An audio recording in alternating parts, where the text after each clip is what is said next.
আমাকে বাধ্য করা হচ্ছে দেশের সাধারণ মানুষ হিসাবে, জুলাই যোদ্ধা হিসাবে, শহীদ পরিবারের সদস্য হিসেবে অথবা রাজনৈতিক সংগঠক হিসাবে রাজপথে নামতে আমাকে বাধ্য করা হচ্ছে। সহিংসতা যদি সৃষ্টি হয় সেটার দায় সরকারকেই নিতে হবে।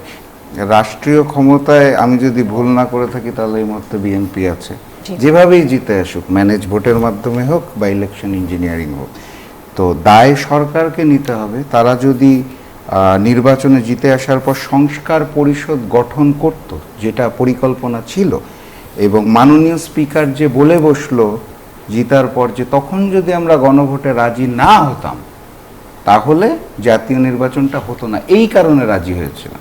উনি তো মুখ ফসকে বলে ফেলেছে এই কথা। তো তারা যদি এই জাতীয় মনোভাব না রেখে সংস্কার পরিষদ গঠনের জন্য শপথটা নিত এবং জুলাই সনদ বাস্তবায়নের কার্যক্রম যদি এগিয়ে যেত, আমাদের তো কোনো সুযোগই ছিল না রাজপথে নামার। আমি কি দাবি নিয়ে নামবো? মানে আমার তো একটা দাবি লাগবে বিরোধী দল হিসেবে সংসদে গঠনমূলক ভূমিকা রাখা, একান্ত ওখানে সমাধান না হলে রাজপথে আসা। তো যদি জুলাই সনদ বাস্তবায়নে সরকার সঠিক পন্থা অবলম্বন করতো, আমার রাজপথে নামার কোনো প্রয়োজনই পড়তো না। অর্থাৎ আমাকে বাধ্য করা হচ্ছে দেশের সাধারণ মানুষ হিসাবে, জুলাই যোদ্ধা হিসাবে, শহীদ পরিবারের সদস্য হিসেবে অথবা রাজনৈতিক সংগঠক হিসাবে রাজপথে নামতে আমাকে বাধ্য করা হচ্ছে। এখন বাধ্য করার পরে সহিংসতার প্রশ্ন যেটা বললেন, এটাও নির্ভর করে সরকারের উপর।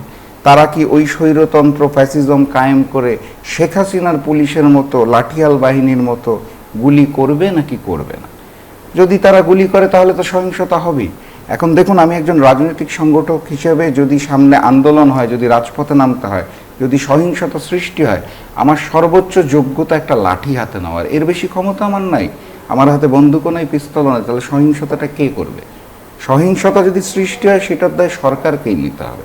তবে আমি এখনও আশা করব জনাব তারেক রহমানের নেতৃত্বে, স্পেসিফিক্যালি যিনি সকল বিষয়ে অলরাউন্ডার, সাকিব আল হাসানের মতো, সালাউদ্দিন সাহেব, উনি তো সকল মন্ত্রণালয় একাই দেখতে পারেন, ওনার কাছে আমি বিশেষভাবে নিবেদন করব, এখনও সময় আছে। সংস্কার পরিষদ গঠনের ব্যাপারে যদি উদ্যোগ নেওয়া হয়, সব কিছুকে এই সংবিধান সংবিধান সংবিধান না বলে এই জুলাইকে সম্মান দেখিয়ে যদি কার্যক্রমগুলো করা হয়, তাহলে আমাদের আন্দোলন করার কোনো প্রয়োজন নেই, এবং সেটা আমরা চাইও না।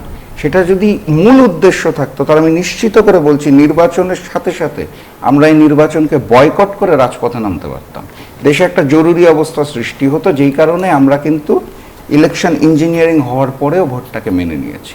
এই কারণে আমি সরকারকে আহ্বান জানাবো, এখনো সময় আছে, চলুন মিলেমিশে শান্তিপূর্ণ বাংলাদেশ এগিয়ে নিয়ে যাই, ফ্যাসিস্টহীন বাংলাদেশ, স্বৈরাচারহীন বাংলাদেশ। আর যদি বাধ্য করা হয় তাহলে দায় তাদের নিতে হবে।